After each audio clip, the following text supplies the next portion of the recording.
Datang orang ngetuk pintu, tuk tuk tuk, sedang sholat, batal. Atau waktu sedang sujud,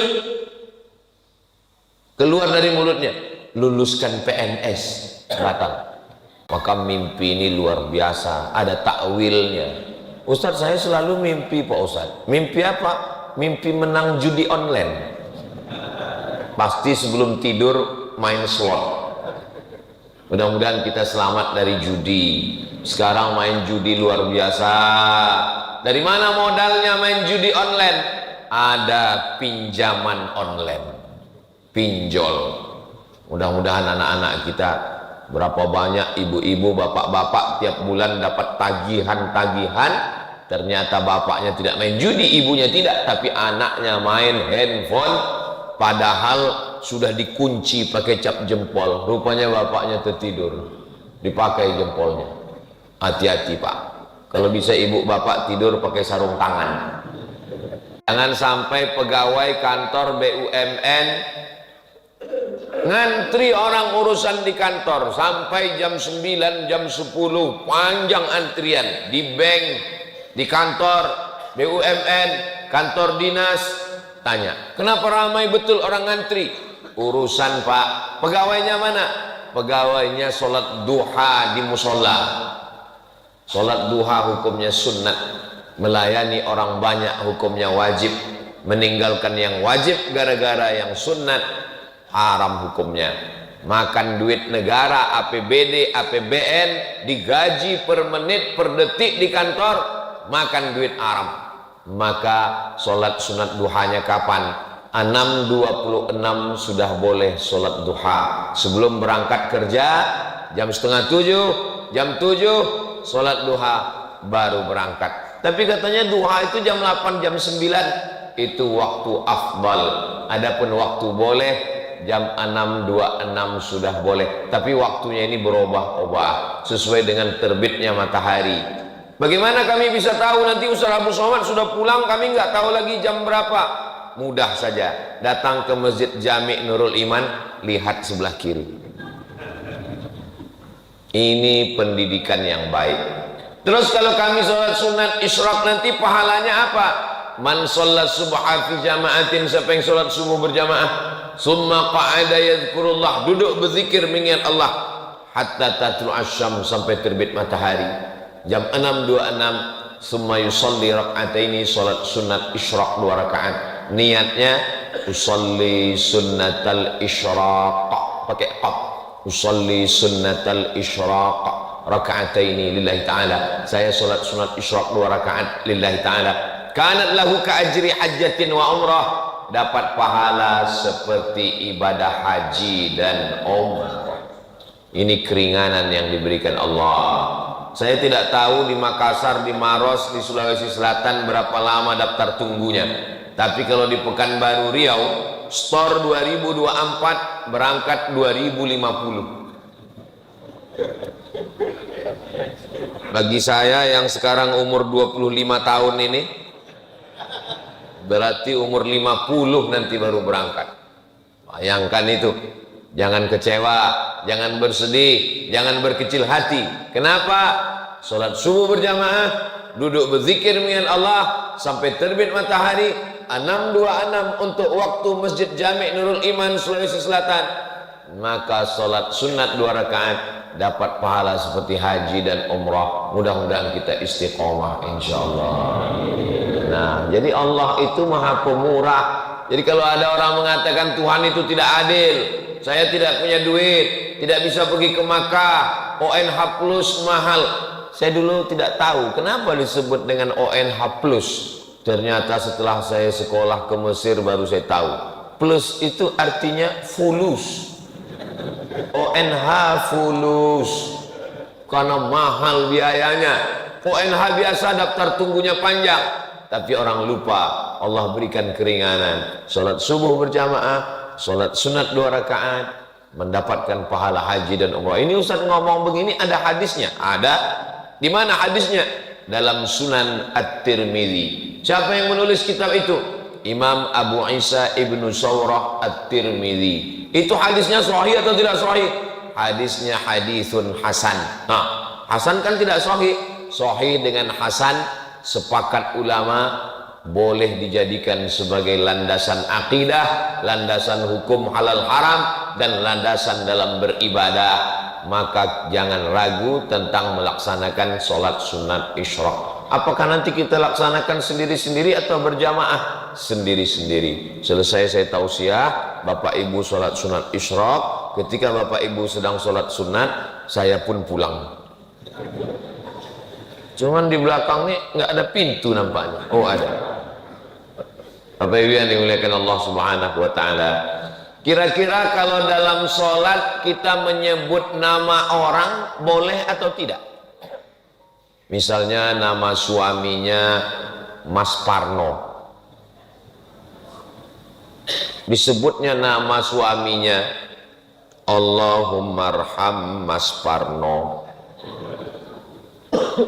Apakah sholatnya batal? Menyebut nama orang dalam sholat tidak batal, tapi menyebut satu kata yang bukan bahasa Arab batal. Allahu Akbar.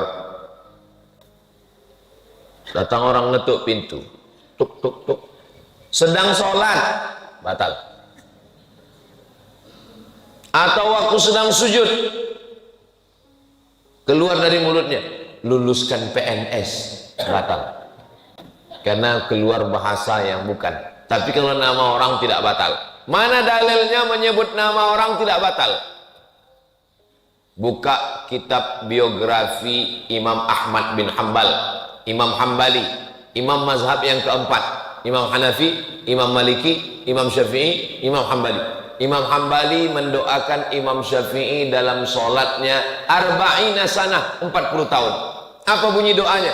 Allahumma firli wali walidayya wali Muhammad bin Idris Asy-Syafi'i. Ya Allah, ampunkan saya, ampunkan orang tua saya, dan ampunkan dosa guru saya Muhammad bin Idris Asy-Syafi'i. Itu dalil tidak batal menyebut nama orang dalam sholat. Ustaz, ya, kalau nyebut nama pacar Pak Ustaz, pacaran haram, melakukan hubungan yang haram dikemas dengan yang halal. La talbisul haqqa bil batil. Jangan campurkan yang hak dengan yang batil. Mudah-mudahan anak-anak muda kita selamat dari pacaran, insyaallah.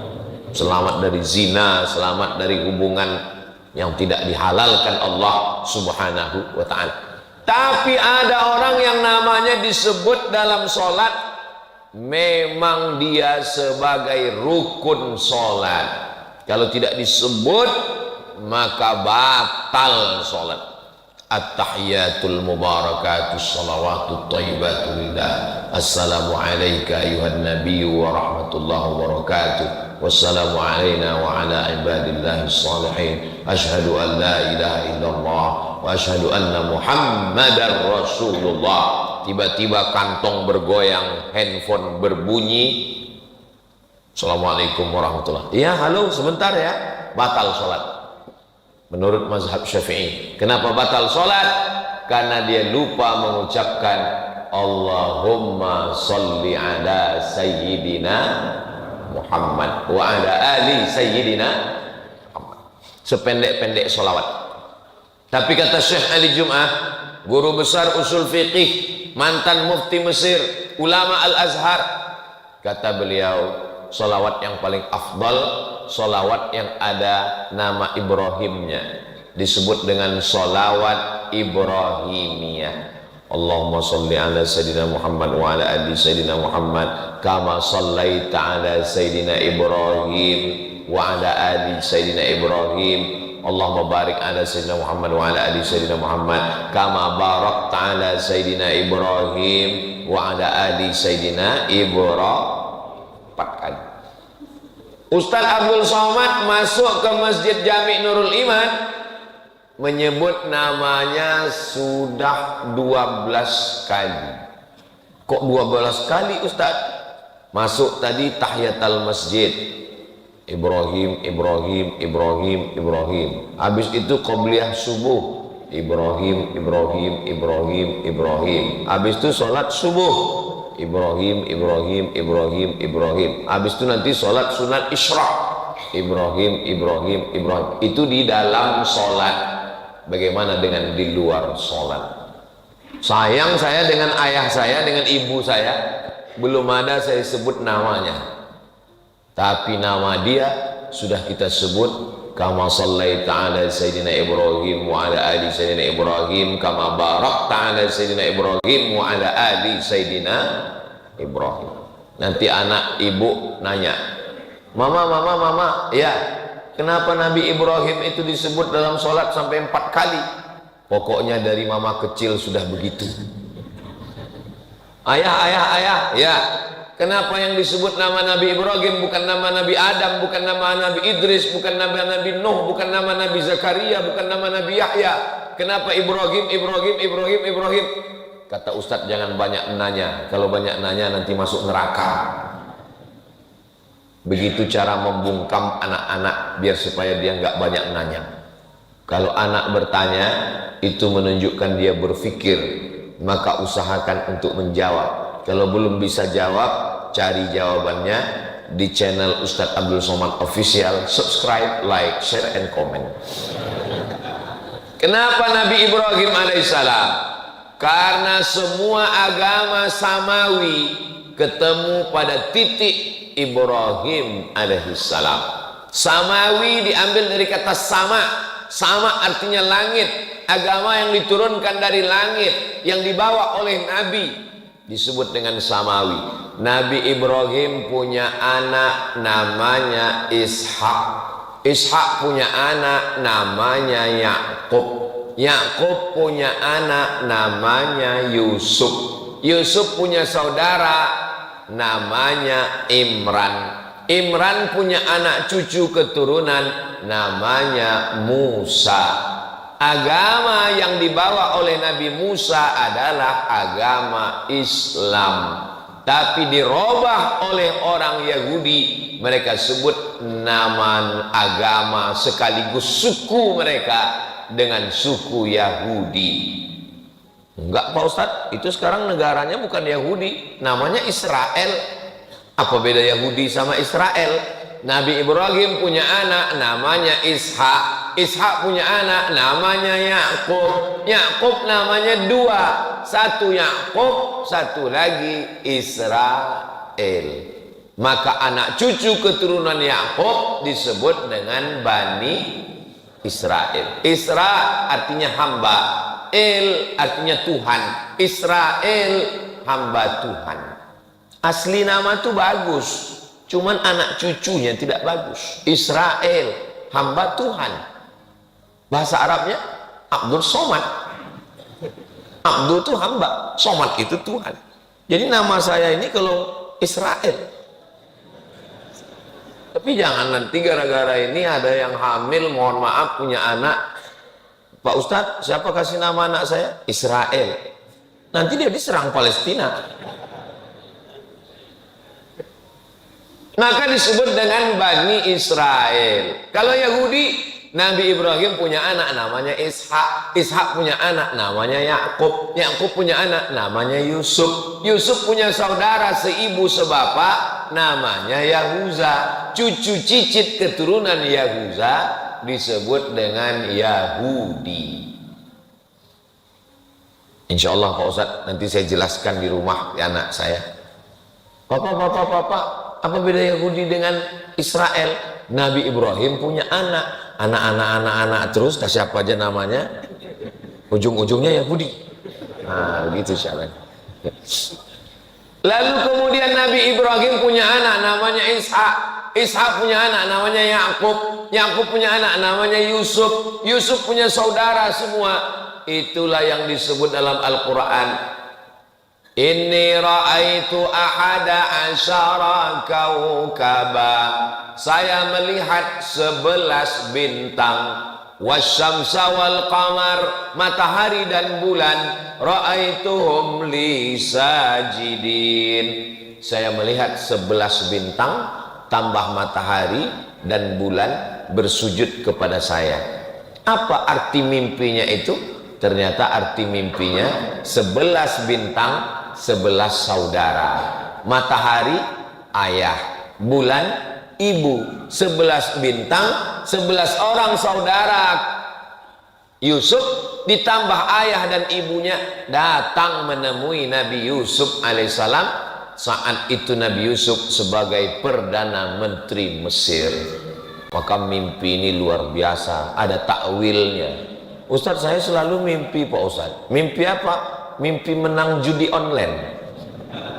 Pasti sebelum tidur main slot. Mudah-mudahan kita selamat dari judi. Sekarang main judi luar biasa. Dari mana modalnya main judi online? Ada pinjaman online, pinjol.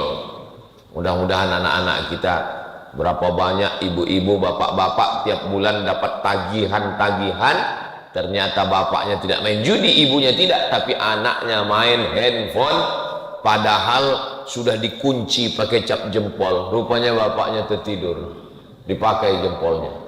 Hati-hati Pak, kalau bisa ibu bapak tidur pakai sarung tangan. Saudara yang dimuliakan Allah Subhanahu wa taala. Nah, keturunan dari saudara Nabi Yusuf tadi melahirkan dari Yahuza cucu cicit keturunan namanya Imran. Imran punya istri namanya Hannah. Imran laki-laki punya istri namanya Hannah. Menikah Imran dengan Hannah, lahir anak perempuan namanya Maryam. Maryam punya anak laki-laki namanya Isa. Jadi Isa dengan Musa ketemu pada titik Ibrahim alaihissalam. Lalu Nabi Muhammad SAW dari jalur mana? Nabi Muhammad juga keturunan Nabi Ibrahim, tapi bukan dari jalur Ishak, tapi Nabi Muhammad dari jalur Ismail.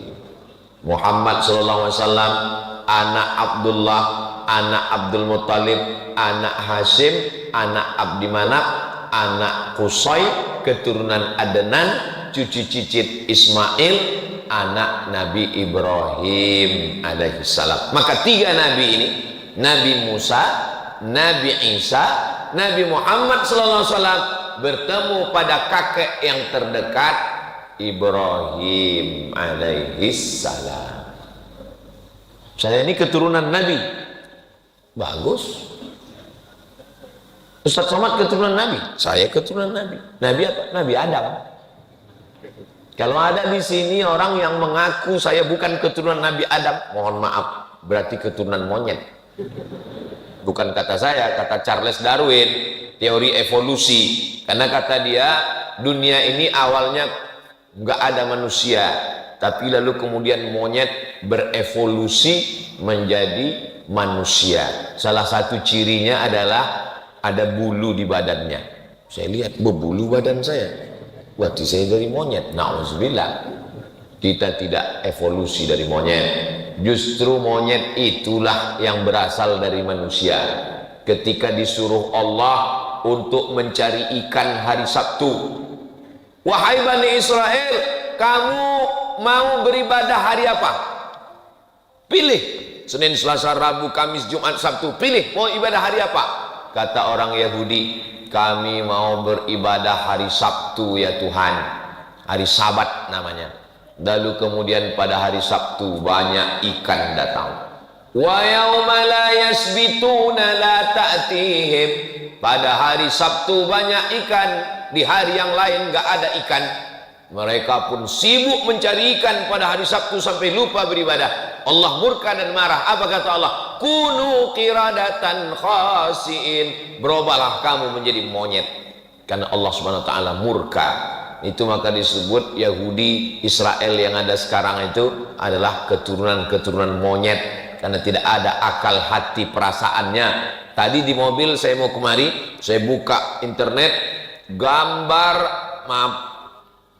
jenazah-jenazah anak-anak kecil korban dari serangan Israel ke Palestina. Mudah-mudahan Allah menolong saudara kita di Palestina. Saudaraku yang dimuliakan Allah Subhanahu wa taala, itulah jawaban kenapa nama Nabi Ibrahim disebut. Bukan sekedar menyebut nama Nabi Ibrahim, tapi mengambil pelajaran dari Nabi Ibrahim. Ada seorang laki-laki namanya Azar. Siapa namanya? Azar. Azar ini kerjanya membuat patung. Patung dibuat, dijual. Semua patung-patung yang disembah oleh masyarakat Babilonia, Babel. Dalam Quran disebut daerah itu Bibabila, Babel. Nanti kita kalau ditanya Babel itu di mana? Babilonia, Irak. Bukan Babel Bangka Belitung. Itu di samping Pulau Sumatera. Di Sumatera Selatan, Palembang. Ini Babel, Babilonia, Irak. Di Irak ini mereka menyembah berhala-berhala, patung-patung. Dan patung itu yang membuatnya, tukang buatnya namanya Azar. Azar punya anak laki-laki namanya Ibrahim. Diabadikan nama Azar dalam Al-Quran. Wa idh qala Ibrahimu li abihi Azara. Ingatlah ketika Ibrahim berkata kepada bapaknya Azar, atattakhidhu asnaman aliha, mengapa engkau membuat patung berhala menjadi Tuhan? Azar ngamuk. La illam tantahi, kalau kau tidak berhenti menceramahi aku, mendakwahi aku, melarang aku buat patung, nyembah patung, la arjumannaka, ku lempar kamu pakai batu sampai mati. Wahjurni malia, tinggalkan aku. Ibrahim, jangan ceramahi saya. Kalau kamu tetap menceramahi saya, mendakwahi saya, la arjumannaka, saya rajam kamu, saya lempar kamu pakai batu sampai mati. Wahjurni malia, tinggalkan saya. Nabi Ibrahim orangnya lembut. Apa kata Nabi Ibrahim? Sa'astaghfiru laka rabbi, aku akan memintakan ampun kepada Allah untukmu. Innahu kana bi hafiya. Allah mengampunkan segala dosa-dosa saya, dan Allah dekat dengan saya. Allah mengabulkan doa saya. Ini pelajaran bagi pemuda hijrah, anak-anak muda yang taubat, tergabung dalam Biker Subuhan, anak-anak muda yang hijrah taubat, membuat komunitas. Rata-rata pertanyaan mereka mirip nasibnya macam Nabi Ibrahim. Assalamualaikum Ustadz. Waalaikumsalam. Boleh nanya Pak Ustadz? Boleh. Apa pertanyaannya? Gimana Pak Ustadz, ayah saya nggak sholat? Tenang adik-adik, nasib kalian macam Nabi Ibrahim. Belum ada apa-apanya itu. Nabi Ibrahim punya ayah bukan sekedar nggak sholat, tukang cetak batu berhala. Bayangkan, semua patung-patung berhala yang disembah orang kafir musyrik, tertulis di tengkuknya, made in Azar. Dia punya percetakannya. Itulah ayah Ibrahim. Tapi dia tetap beradab, sopan santun. Dia tidak mengatakan, Azar kafir, penghuni neraka jahanam. Makanya jangan kalian mentang-mentang udah ngaji, udah hijrah, udah tobat, udah sholat, pulang ke rumah, panggil ayah sama ibu yang belum sholat, ya ayyuhalladzina kafaru. Mana adabmu? Mana sopan santunmu? Jangan ajari ayahmu bicara, jangan ajari ibumu berkata-kata. Kenapa? Karena kau pandai bicara, mereka yang mengajarmu. Anak tidak pernah tua di depan mata orang tua. Saya ustadz, tamat Mesir, tamat Maroko, pulang ke rumah, tapi di depan ayah ibu saya tetaplah anak kecil yang baru pandai berbicara. Ustadz jurnalis namanya di kota Pekanbaru, dengan Ustadz Mawardi Muhammad Saleh namanya di kota Pekanbaru. Pulang dia umroh, dia kasih tahu ke saya, aku umroh tadi hebat pembimbing kami itu. Kira-kira kamu bisa nggak ceramah macam dia ya? Di depan mata orang tua, anak tetaplah anak kecil yang belum bisa apa-apa. Maka jangan pernah menceramahi orang tua. Kenapa? Karena kau serius, mereka melihatmu lucu. Lucu kok ya, anak kecil udah pandai ceramah gitu. Maka doakan mereka berakhlakul karimah, belikan dia kain sarung, belikan dia peci, belikan dia tasbih. ibu belikan dia mukena, berikan dia hadiah, doakan dia tengah malam, teteskan air mata, munajat kepada Allah, berlemah lembutlah kepada dia. Jangan sampai ibumu, ayahmu berkata, dulu kusangka kalau anakku hijrah ngaji dengan Ustadz Abdul Somad dia jadi baik, sekarang malah kurang ajar. Memang betul ternyata Ustadz Somad itu Ustadz radikal.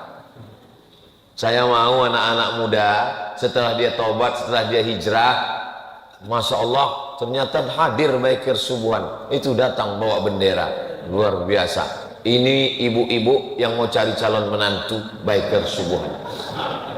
Baikir Subuhan ini hebat bu, subuh ke masjid, subuh aja, yang lain enggak. Maksudnya sholat yang paling berat kan sholat subuh, ngelawan kantuk, ngelawan tidur, malam libur, nongkrong anak-anak sampai payah bangun. Mereka subuh aja datang ke masjid, apalagi zuhur, asar, maghrib, isya. Mudah-mudahan anak-anak kita semuanya selamat dari narkoba, selamat dari zina, selamat dari riba, selamat dari LGBT, selamat dari pacaran, punya komunitas dengan kawan-kawan yang baik-baik dan istiqomah iman Islamnya insya Allah. Jangan pernah ibu bapak berhenti mendoakan Rabbi habli minas sholihin, Rabbi habli minas sholihin. Pelajaran yang pertama dari Nabi Ibrahim, menghadapi orang terdekat dulu. Nabi Muhammad SAW orang terdekat juga. Ayahnya memang meninggal, tapi saudara kandung ayahnya namanya Abdul Uzza. Nama kakeknya Abdul Muttalib. Nama ayahnya Abdullah. Nama pamannya Abdul Uzza. Tapi nama pamannya Abu Lahab Pak Ustadz. Itu nama kerennya. Makanya kalau kenalan sama orang tanya dulu, nama siapa? Abdul Somad. Nama keren Uas. Jangan sampai nanti pulang ke rumah kelahi sama orang. Siapa yang ceramah di Masjid Jami' Nurul Iman tadi? Uas. Enggak, Abdul Somad. Sama itu juga orang. Abdul Uzza. Tapi orangnya ganteng. Kalau dia datang seperti api yang menyala. Maka yang sekarang sering ngomong, menyala abangku,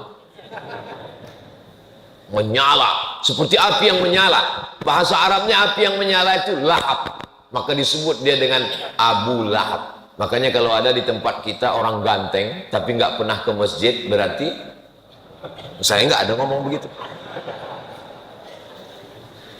Di Pekanbaru ada, saya lewat di jalan, ada rumah makan. Mampir rumah makan Abu Lahab. Loh, haram ini pakai nama Abu Lahab. Ternyata ujungnya pakai P, lahap, bukan B. Lahap maksudnya makan, kalau di situ lahap. Nggak tahu rumah makan itu sudah buka atau tutup. Karena takut orang mampir. Tarmihim bihijaratin min sijil. Bapak Ibu yang dimuliakan Allah Subhanahu wa taala, ujian pertama pemuda hijrah, orang tua. Jangan sampai kurang ajar dengan orang tua. Lembutlah kepada mereka. Wa in jahadaka ala an tusyrika bima laisa laka bihi ilmun. Kalau ayahmu ibumu memaksamu untuk beribadah kepada yang bukan Allah, mempersekutukan Allah, maksa buat dosa. Kamu nih baju kamu seperti baju nenek-nenek, buat malu. Buka jilbabmu, buka hijabmu. Lihat nih baju mama, seperti mak lampir. Jangan lawan, tetap lemah lembut. Apakah boleh diikut orang tua yang kufur? Tidak boleh.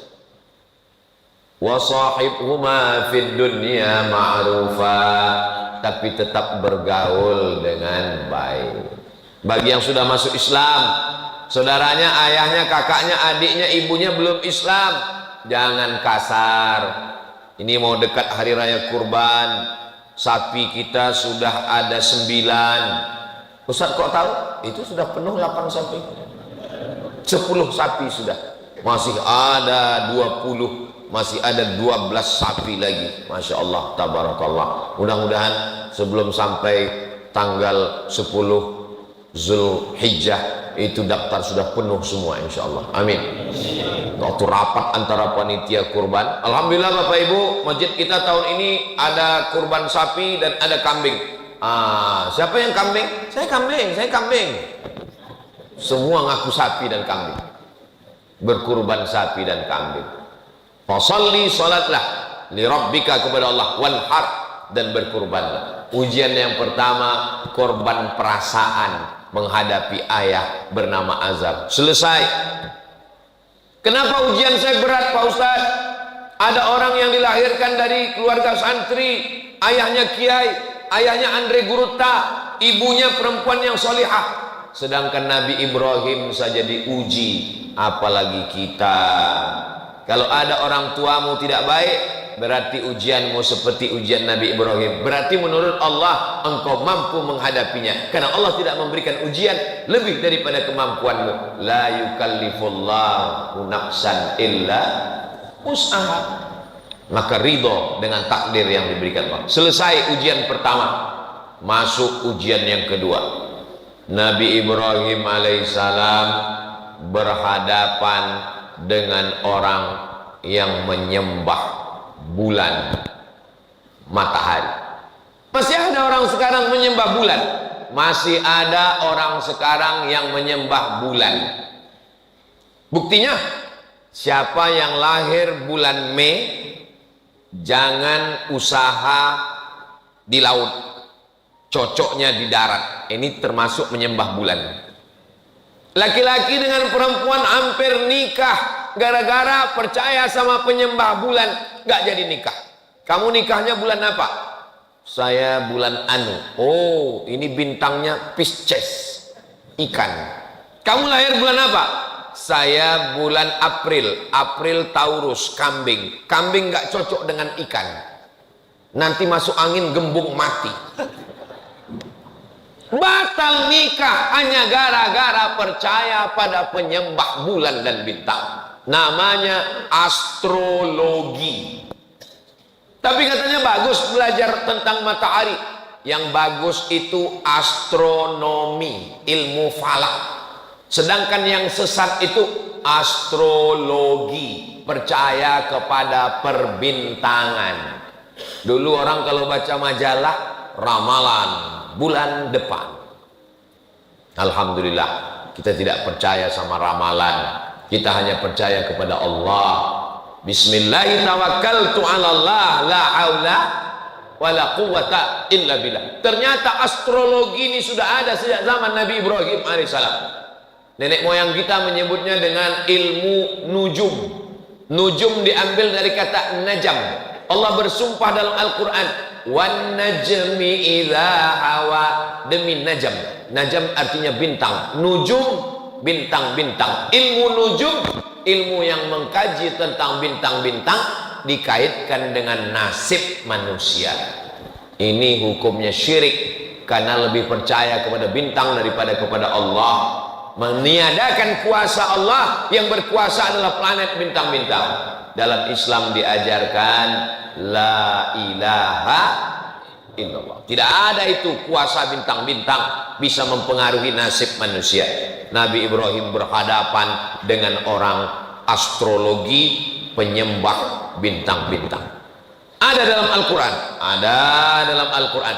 Falamma ra'al qamara bazighan qala hadza rabbi. Ketika dia melihat bulan, dia katakan, oh bulan Tuhan. Falamma afala qala la uhibbul afilin. Ketika bulan hilang, berarti dia bukan Tuhan. Falamma ra'a asy-syamsa bazighatan qala hadza rabbi. Ketika muncul matahari, oh ini Tuhan. Hadza akbar, ini lebih besar daripada bulan. Falamma afalat, ketika dia hilang, berarti dia bukan Tuhan. Banyak orang mengartikan ayat ini, mengatakan Nabi Ibrahim sedang mencari Tuhan. Lihatlah perjalanan Ibrahim mencari Tuhan. Dia lihat bintang, dia sangka Tuhan. Dia lihat matahari, dia sangka Tuhan. Nabi Ibrahim bukan filosof. Yang mencari Tuhan itu ahli filsafat. Aristoteles, Demokritos, Sokrates, Thales, itu yang mencari Tuhan. sedangkan nabi-nabi tidak pernah mencari Tuhan. Nabi Ibrahim tidak pernah mencari Tuhan. Allah yang memperkenalkan diri kepada nabi-nabi. Ma'rifah namanya, perkenalan Allah kepada nabinya. Lalu apa maksud Nabi Ibrahim melihat matahari bulan? Dia mau mengajar para astrologi itu bahwa nasibmu bukan ditentukan oleh matahari, tidak ditentukan oleh bulan lahir, tapi ditentukan oleh Allah Subhanahu wa ta'ala. Kasihan sekali kalau ada orang tua masih percaya astrologi. Lahir anaknya, kata pakar astrologi, anak kamu beruntung karena lahirnya bulan penuh. Bulan sedang penuh 30, berarti anakmu ini rezekinya penuh. Lahir anak kedua pas bulan sabit, ini pembawa sial. Kan kasihan sekali. Akhirnya anak yang bulan penuh dikasih uang penuh, uang jajan penuh, sekolah penuh, akhirnya dipakai main judi. Anak yang bulan sabit dikasih uang sedikit, dia serius belajar. Setelah dewasa apa yang terjadi? Kecemburuan sosial. Anak yang dikasih uang sedikit cerita cucu-cucu kelahi gara-gara orang tua tidak adil. Itu kakak saya disekolahkan sampai S1, S2, S3, S teler, S cendol, S doger, S Bandung. Sementara adiknya tamat SMP karena dianggap sialan, nggak perlu disekolahkan. I'dilu baina auladikum, bersikap adillah kamu di antara anak-anak kamu. Ittaqullah, wahai bapak dan ibu, takutlah kepada Allah, jangan curang, bersikap adillah kepada anak-anak, jangan percaya astrologi.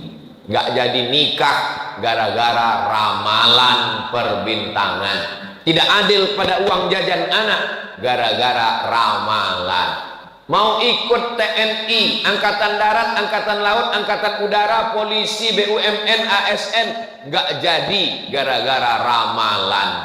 Kamu lahirnya bulan apa? Saya lahirnya bulan April. Oh, April ini lambangnya kambing. Cita-cita mau jadi apa? Mau ikut Pak Dan Lanut, Angkatan Udara. Nggak bisa, karena kambing nggak bisa terbang. Yang cocok jadi angkatan. Kamu lahirnya bulan apa? Saya lahirnya lambang ikan. Ini cocok angkatan laut. Apa ini?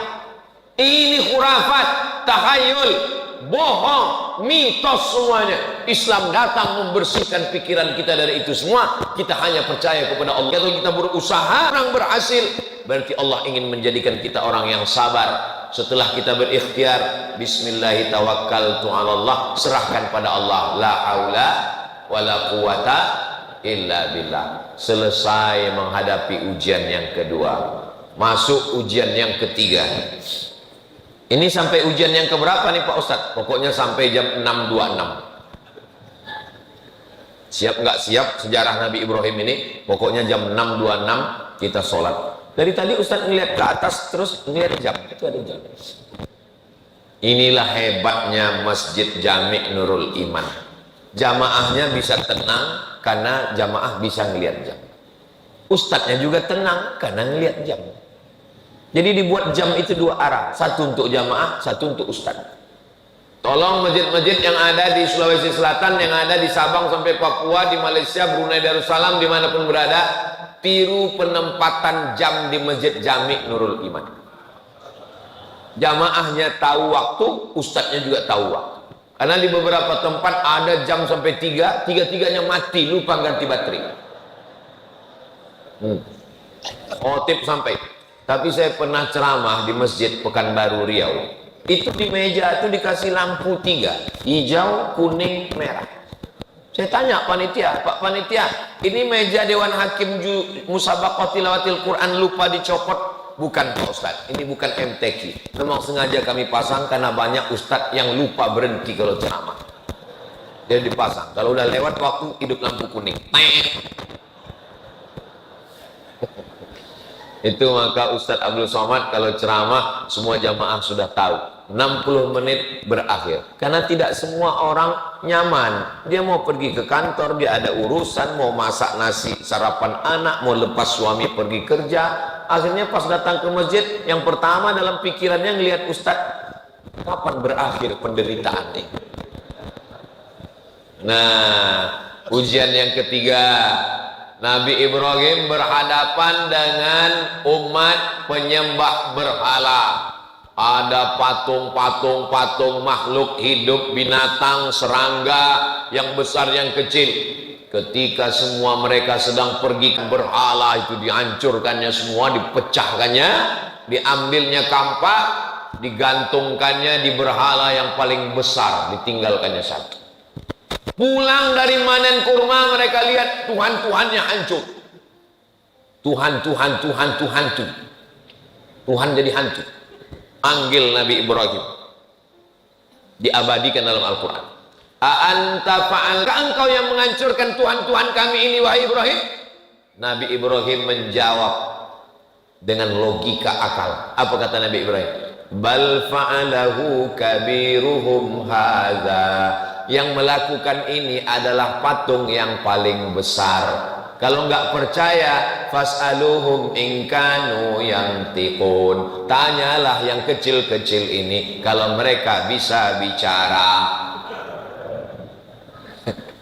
Padahal jelas yang menghancurkan itu Nabi Ibrahim.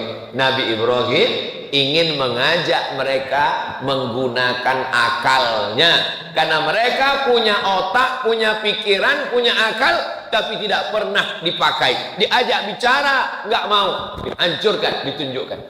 Rupanya orang, kalau sudah, Masya Allah, jazakumullah, terima kasih Ustaz. Anak gadis duduk tersenyum di tengah malam. Kalau sudah datang air minum, ceramah bisa jadi 2 jam. Sampai mana tadi ceritanya? Hancur berhala-berhala, ditangkap Nabi Ibrahim, dieksekusi, dipersekusi. A'anta fa'alta hadza bi alihatina? Engkau yang sudah menghancurkan Tuhan kami? Nabi Ibrahim jawab dengan slow, bal fa'alahu kabiruhum hadza. Yang menghancurkan ini patung yang paling besar. Fas'aluhum in kanu yantiqun. Mereka lah, kalau kamu tidak percaya tanya. Rupanya orang, prinsip manusia dari sejak zaman Nabi Ibrahim, kalau kalah otak, mereka akan pakai otot. Kalah otaknya, buntu, mereka pakai otot, ngadu ke raja. Rajanya Namrus. Raja Namrus mengumpulkan bala tentara, nyalakan api, bakar Ibrahim, karena dia sudah mengganggu stabilitas keamanan nasional. Akhirnya dinyalakan api unggun, harriquhu, bakar dia. Saat mereka membakar Nabi Ibrahim alaihissalam, Allah berkata kepada api, ya nar, wahai api, kuni bardan, jadilah engkau sejuk, wasalaman, dan selamat, ala Ibrahim, sejuk dan selamat engkau bagi Ibrahim. Nabi Ibrahim keluar dari api unggun dalam keadaan sejuk, dingin, dan selamat. Inilah doa yang selalu dibaca jamaah ketika menunaikan haji ke Baitullah. Ustaz Somad, ya, ini kabarnya di Makkah sedang cuaca musim panas 40 derajat Celcius. Tolong ajarkan saya doa biar supaya dingin di sana Pak Ustaz. Ya narukuni bardan wasalaman ala Ibrahim, ya narukuni bardan wasalaman ala Ibrahim, ya narukuni bardan wasalaman. Pulang haji, gimana? Alhamdulillah Pak Ustadz, selama di Makkah dingin, selama di Madinah dingin. Nggak lama temannya yang satu kloter cerita, memang dingin Pak Ustadz karena dia nggak pernah ke masjid. Jadi hotel terus. Jangan menghukumi orang pulang haji melihat bentuk fisik. Siapa yang pulang haji wajahnya gemuk dan putih, itulah hajinya mabrur. Kalau kurus dan hitam, itu hajinya mardut. Begitu pulang langsung pakai hukum fisik, nampak ada yang gemuk putih, ini mabrur, rupanya makan tidur di hotel. Ada yang naik bis dari Aziziyah mengejar kurus, kena panas. Ini sebenarnya mau membela diri saya yang kurus dan hitam. Saudara yang dimuliakan Allah Subhanahu wa taala. Nabi Ibrahim berhadapan dengan orang tua, sudah. Berhadapan dengan penyembah bintang-bintang, sudah. Berhadapan dengan penyembah berhala, sudah.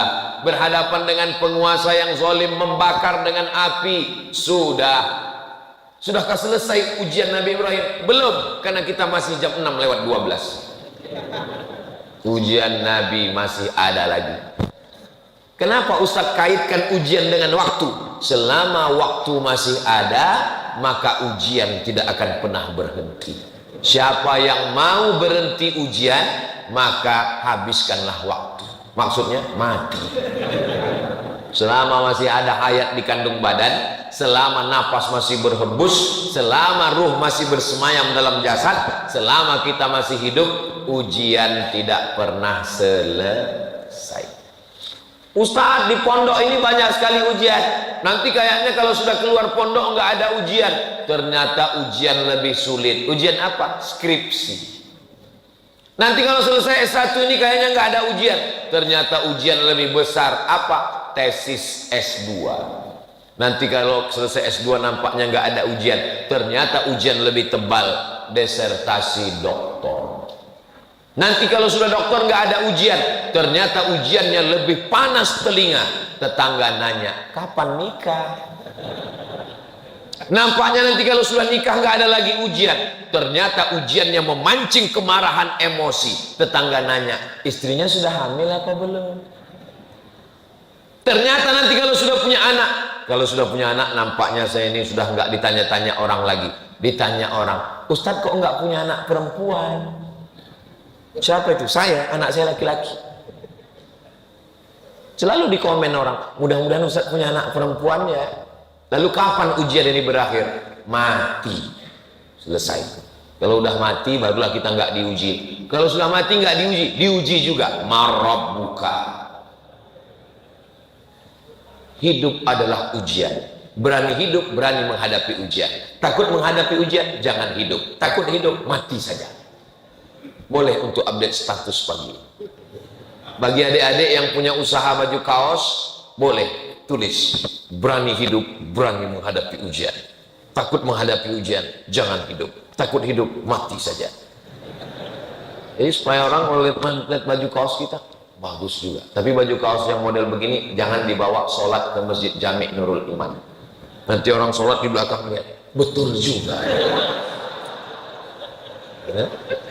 Nah, Nabi Ibrahim diuji lagi. Selagi masih hidup diuji. Menikah dengan perempuan namanya Sarah. Sarah tidak mengandung. Apa kata tetangga? Ajuzun aqim. Ajuz, perempuan tua. Aqim, mohon maaf, yang tidak punya anak. Mandul, diejek. Akhirnya Nabi Musa, Nabi Ibrahim pindah ke Mesir. Dari Babilonia pindah ke Palestina. Di Palestina nikah dengan Sarah. Sarah tidak punya anak, pindah ke Mesir. Di Mesir ada seorang perempuan menjadi pembantu. Perempuan ini awalnya anak bangsawan, anak orang kaya, bangsawan. Bangsawan itu artinya bangsa yang hidup di awan, tinggi di atas. Terjadi peperangan. Akhirnya anak perempuan bangsawan ini ditawan, dijadikan budak, dijual di pasar budak, dibeli oleh Sarah. Kata Sarah, kamu nikah dengan suami saya supaya suami saya punya anak. Itulah cerita asal muasal Sarah. Jadi bukan Nabi Ibrahim yang mencari-cari, WhatsApp, enggak. Sarah yang menyuruh Hajar menikah, melayani suaminya supaya lahir seorang anak. Rupanya doa Nabi Ibrahim dikabulkan Allah. Doanya diabadikan dalam Quran. Rabbi habli minas solihin, Rabbi habli minas solihin, Rabbi habli minas solihin. Lahirnya anak, seorang anak pada umur Nabi Ibrahim, dalam tafsir Ibnu Katsir 86 tahun. Bapak Ada di antara bapak yang umur 86 tahun? Kalau ada umur 86 tahun masih gendong anak, itulah Nabi Ibrahim alaihissalam. Saya sarankan ke adik-adik kalian kalau bisa cepat nikah, jangan lama-lama. Tamat kuliah, kerja, ada modal untuk beli mahar, Quran dan seperangkat alat sholat dan uang panai, nikah. Jangan tunggu lama-lama. Kenapa? Nanti kalau kalian lama nikah, pas gendong anak kecil, orang nanya, cucu ya Pak? Ustaz kau tahu? Saya pernah kena. Saya gendong Sanu, datang dia, cucu ya Pak? Kepala kau cucu saya. Untung istri saya nggak dengar. Nah, jadi Nabi Ibrahim alaihissalam berdoa. Nabi Ibrahim Khalilullah, kekasih Allah, kesayangan Allah, bapaknya nabi-nabi, cucu cicitnya jadi nabi, berdoa 86 tahun baru dikabulkan Allah. Datang jamaah, Ustaz, kenapa doa saya belum juga dikabulkan Allah? Saya bilang Nabi Ibrahim berdoa 86 tahun, Nabi Musa berdoa 40 tahun, Nabi Muhammad berdoa 16 bulan baru pindah arah kiblat dari Masjidil Aqsa ke Masjidil Arab. Kamu berdoa kapan? Subuh tadi. Siapa kita? Ini banyak orang sekarang berdoa ini bukan meminta tapi memaksa. Kita berdoa ini minta. Kalau Allah kasih, alhamdulillah. Nggak dia kasih, kita minta terus. Ini banyak orang maksa. Ya Allah, tolong kabulkan. Kalau enggak, awas. Apa ini? Sama anak-anak muda ini kalau berdoa, ya Allah, aku jatuh cinta kepadanya, jadikan dia jodohku. Kalau dia bukan jodohku, jadikan dia jodohku. Kalau dia sudah punya jodoh, matikan jodohnya. Apa ini? Bagaimana kita memaksa Allah Subhanahu wa Ta'ala? Yang namanya berdoa itu meminta, memohon dengan suara yang lirih, mengangkat tangan, meneteskan air mata. Betapa sakitnya hati saya Pak Ustaz. Saya yang ngantar dia ke kampus, yang menemani pendaftaran, tapi giliran wisuda yang lain. Kau mesti husnuzon, kau mesti kuat tegar. Allah ingin memberikan perempuan yang lebih cantik, yang lebih putih, yang lebih solihah. Mana dia Pak Ustaz? Ustaz pula dipaksa. Apa ini anak-anak muda ini? Makanya anak-anak baik kesubuhan tidak begitu. Kalau dia sedang galau, dia gas terus sampai ke pantai Losari. Saudaraku yang dimuliakan Allah Subhanahu wa Ta'ala, saya kaji ini subuh ini supaya kita sadar, semakin dekat dengan Allah semakin tinggi keimanan, ujian itu banyak. Betul Pak Ustaz. Dulu saya sebelum tobat, waktu masih mabuk, waktu masih sakau, hidup saya nyaman aja Pak Ustaz. Sekarang begitu hijrah, begitu bergabung dengan biker subuhan, pas ngaji, pertama kali sholat Pak Ustaz, hilang sendal. Sholat yang kedua, hilang helm. Allah mau menguji imanmu, membersihkan dosamu di masa lalu, mengangkat derajatmu. Ujian-ujian itu 3 kemungkinan. Yang pertama, menghapuskan dosa. Yang kedua, mengangkat derajat. Yang ketiga, Allah Ta'ala ingin membuat kita satu level tempat tertinggi, namanya ridho. Semua umat Islam masuk surga, tapi tidak semua mendapatkan ridho Allah. Kalau dapat surga, belum tentu dapat ridho. Tapi kalau dapat ridho, pasti dapat surga. Makanya kita berdoa tidak minta surga duluan, minta ridho. Allahumma inna nas'aluka ridhoka wal jannah. Ridho dulu baru surga. Dari rukun Yamani ke Hajar Aswad, Allahumma inna nas'aluka ridhoka wal jannah. Ketika saya minta, ya Allah, berikanlah kami ridho, semua ibu-ibu bilang amin. Ada satu ibu-ibu diam aja, ditanya sama kawannya, kok nggak bilang amin? Aku sudah dapat ridho. Dari mana kau tahu dapat ridho? Suamiku namanya Mas Ridho. Nama adalah doa. Jadi kalau ibu kasih nama anak namanya ridho, dia ingin supaya dia ridho menerima segala ketetapan Allah, segala yang baik yang buruk. Makanya rukun iman itu kan ada 6. Antu'mina bil qadari, beriman kepada takdir, khairihi wa syarrihi, yang baik dan yang buruk. Oh, jadi takdir itu ada dua Pak Ustadz? Iya, takdir baik dan takdir buruk. Betul-betul sesuai dengan saya dan suami Pak Ustadz. Maksudnya Bu, saya bagi suami saya ini takdir baik dia Pak Ustadz, tapi dia bagi saya itu takdir buruk saya Pak Ustadz. Allah Subhanahu wa Ta'ala mempertemukan kalian di tempat yang baik, dalam majelis yang baik, dengan cara yang baik, supaya kita mendapatkan kebaikan-kebaikan. Nabi Ibrahim tidak pernah lepas daripada ujian. Sudah punya anak, apa kata Allah Subhanahu wa Ta'ala?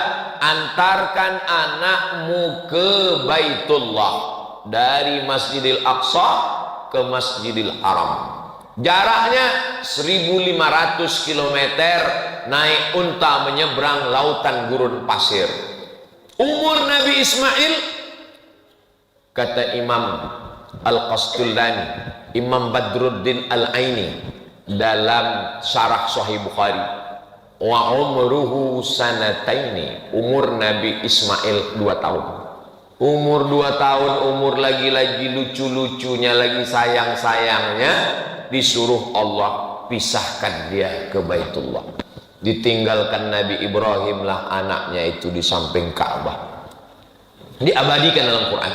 Askantu min dzurriyyati, aku tinggalkan anakku Ibrahim fi wadin, Ismail fi wadin, di sebuah lembah, ghairi dzi zar'in, tidak ada tanaman, kering kerontang, panas menggigit, inda baitikal muharram.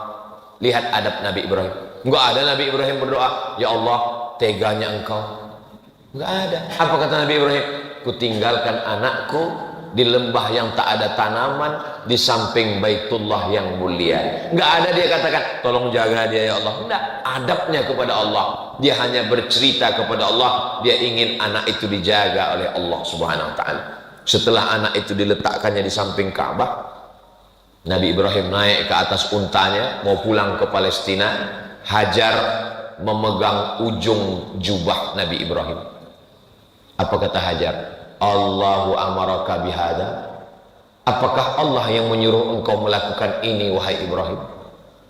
Kenapa Hajar bertanya itu? Hajar ingin meyakinkan, ini yang nyuruh ini Allah atau istri pertama?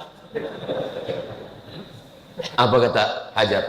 Allahu amaraka bihada, apakah Allah yang menyuruh engkau melakukan ini wahai Ibrahim? Apa kata Nabi Ibrahim dengan satu kata? Naam. Iya. Hajar melepaskan ujung jubah Ibrahim. Apa kata Hajar? Idzan lan yudayyi'ana. Kalau Allah yang menyuruh, dia tidak akan menyia-nyiakan kami di sini. Yang meninggalkan kami engkau pencari rezeki, yang bersama kami di sini pemberi rezeki. Lalu apa yang kami ragukan? Hajar perempuan yang tegar, perempuan yang luar biasa. Hajar ketika ditinggalkan bukan nangis, Ibrahim. Perempuan yang tangguhlah yang melahirkan anak tangguh luar biasa bernama Ismail alaihissalam. Makanya di balik laki-laki yang hebat ada dua perempuan yang hebat. Jangan tunggu dulu. Cepat aja. Maksudnya dua itu maksudnya ibu dan istri, itu maksudnya. Ini orang ini udah lain aja nih Bu, nampak. Di balik Nabi Ismail yang hebat ada dua perempuan yang hebat. Ibunya dan istrinya melahirkan orang-orang yang hebat. Nabi Ibrahim hebat, dua perempuan yang hebat. Ibunya solihah, nama ibunya Umailah, dan istrinya perempuan yang baik-baik. Itu maka kita selalu menyebut keluarganya Ali Ibrahim wa ala Ali Ibrahim. Ali artinya keluarga, tidak hanya Ibrahim tapi juga keluarganya yang baik-baik. Selesaikah ujian Nabi Ibrahim? Belum selesai. Masih ada ujian menyembelih anak, masih ada ujian membangun Ka'bah, masih ada ujian memanggil jamaah haji. Tapi waktu kita sudah sampai 626. Jangan kemana-mana, kita lanjutkan setelah yang satu ini. Jamaah yang dimuliakan Allah Subhanahu wa Ta'ala, intinya selagi masih ada waktu, ujian tidak pernah akan datang berhenti. Kita siap menghadapi ujian hidup. Bapak Ibu siap menghadapi ujian hidup? Mau nggak siap dia datang juga. Memangnya kalau kita bilang saya nggak siap Pak Ustadz, memangnya datang malaikat membawa, ini ada ujian, kamu siap apa enggak? Kalau kamu siap saya kasih, kalau enggak saya kesana dulu ya. Nggak ada begitu, mau siap nggak siap tetap. Maka kuatkan diri dengan sholat. Allahu Akbar, serahkan kepada Allah. Inna sholati wa nusuki wa mahyaya wa mamati lillahi rabbil alamin. Sholat, zikir, baca Quran itu menguatkan pundak bahu kita untuk menghadapi ujian-ujian. Tapi saya tidak mengatakan saya yang ceramah, saya yang paling siap. Tidak. Doakan Bapak Ibu semua supaya Ustadz Abdul Somad punya hati yang kuat menerima ujian dari Allah Subhanahu. Kita ini kuat kalau saling mendoakan. Kita tidak pernah berpisah. Walaupun saya akan pulang besok pagi ke Sumatera, ke Riau, tapi kita tetap bersama dalam doa, saling mendoakan. Mudah-mudahan kita semuanya istiqomah, mati husnul khatimah.